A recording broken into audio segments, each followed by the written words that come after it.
Hello, I'm Stanley Pranin of Aikido Journal. Today I'd like to talk to you about a program that we've prepared to help you to understand the history of Aikido.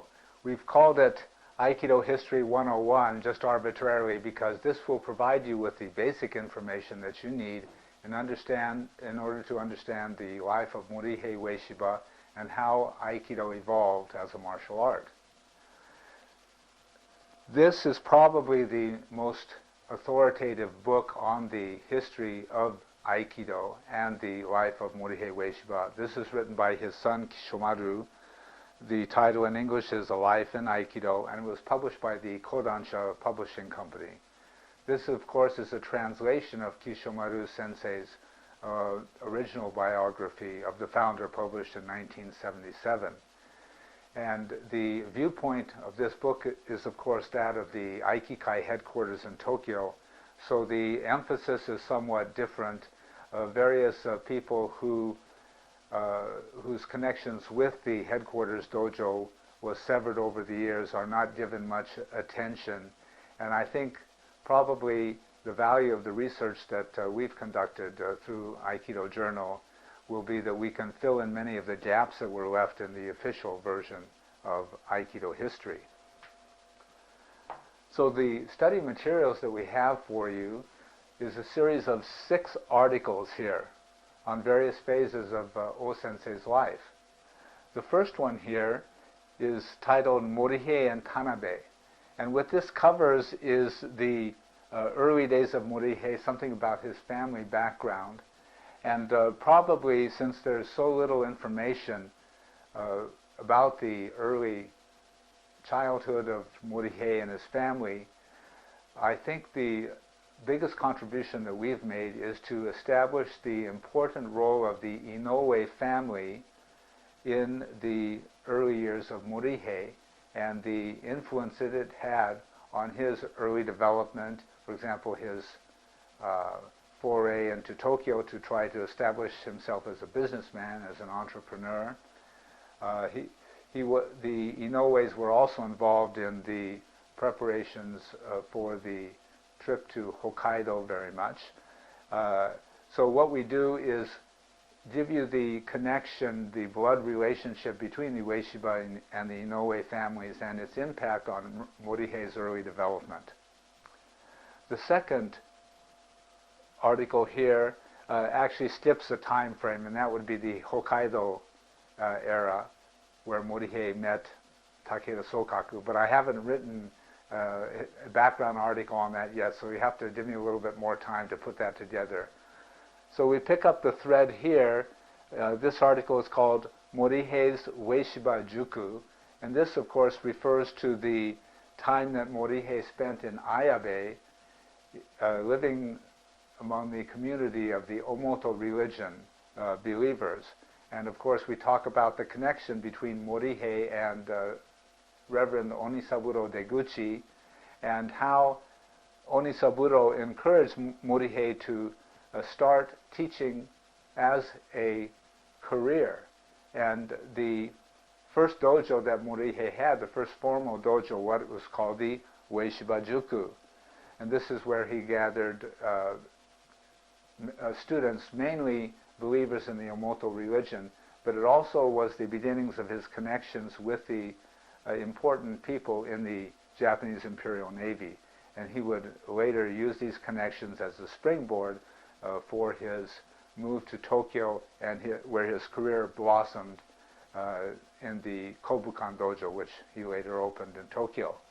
And of course that is the next phase of his life. After the 7 years he spent at the Omoto headquarters in Ayabe, he moved to Tokyo using mainly the naval connections and Onisaburo's influence to establish himself here.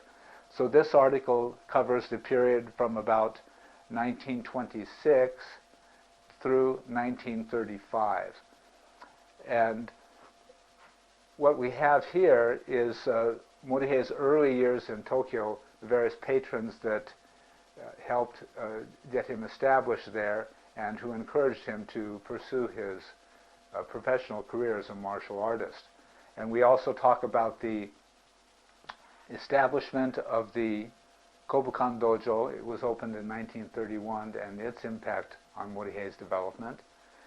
The many connections that he had with the Army and Navy, primarily officers, and how they set up opportunities for him to teach outside of the dojo, and how they assisted him in his career development as well.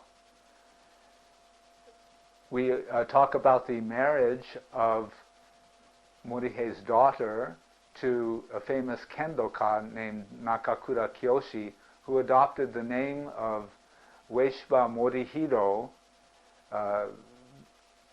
as O-sensei's apparent successor, and he lived at the dojo for 5 years and was being groomed to assume the role of successor of Morihei. He ended up leaving the dojo because he felt that his kendo background did not prepare him for taking over this primarily jiu-jitsu-like art involving empty-handed techniques. That's another whole story.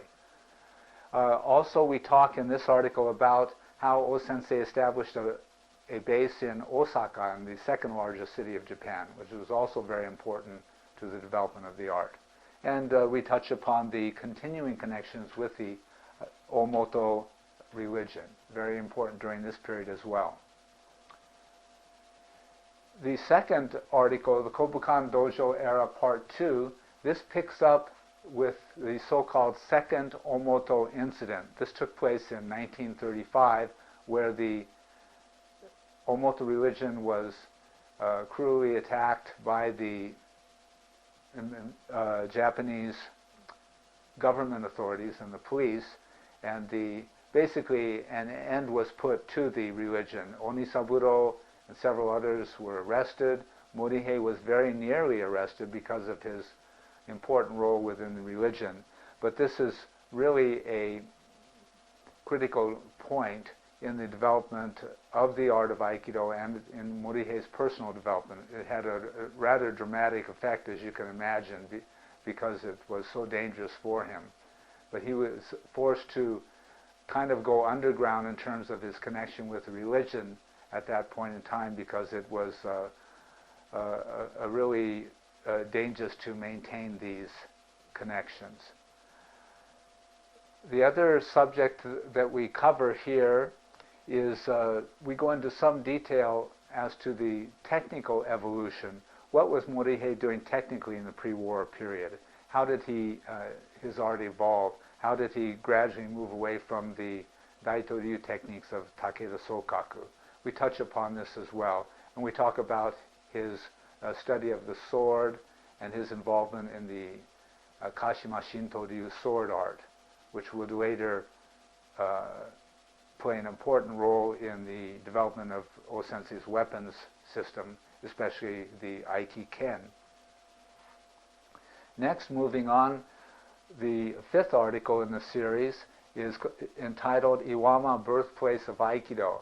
Now, in this article, we talk about how it happened that Morihei chose Iwama, which is a country town, a small country town to the northeast of Tokyo. Why did he choose that to build a country home and his country dojo? It so happens it was due to a connection with the Omoto religion, not unsurprisingly. But of course, the importance of Iwama is that it was O-sensei's dojo for many years in the after-war period.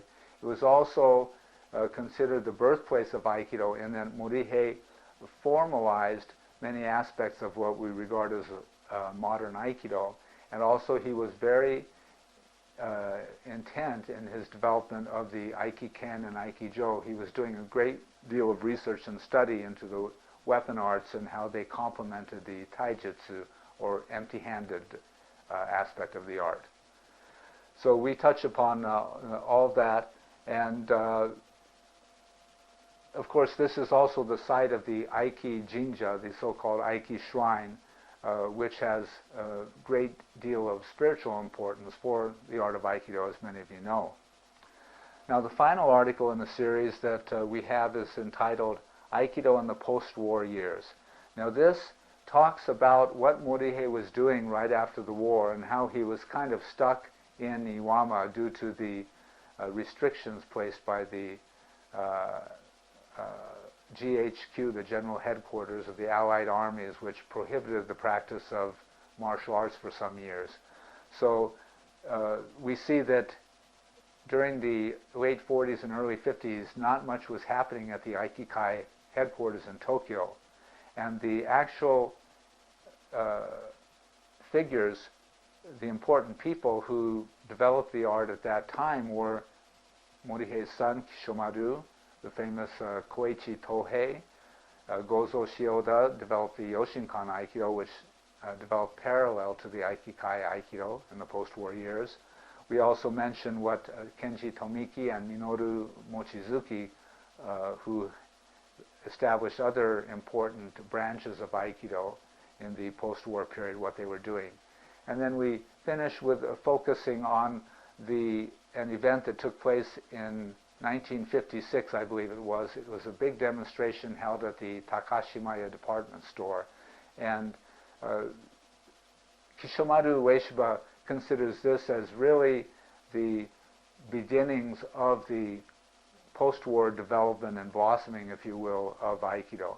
So that's where, up to what point this article takes you. So all in all of these articles will be available for free access to all of our readers, and we encourage you to go through them systematically. What this will do will give you a framework of all of Morihei's life and his art, how Aikido was created, what he was doing at the time, what he was thinking. Some people consider the study of history as not being very important. There's always maybe only a small percentage of people who enjoy studying their family backgrounds, for example, or among Christians, let's say, there are only a few people who are interested in studying the Bible history and maybe the ancient languages and things like this. But these studies of the origin of an art or a discipline or one's family are very important to understanding where we are today. So if someone has an idea of what Morihei was doing in his life, how he developed Aikido as a spiritual art as well, what were the principles that infused the art, then one can use this as a guide or a beacon to make sure that their personal training right now in our modern times stays faithful to the original concepts of the art. Because after all, it was Morihei with his tremendous martial genius and his spiritual devotion who created this art of Aikido, which is very unique in the world of martial arts today.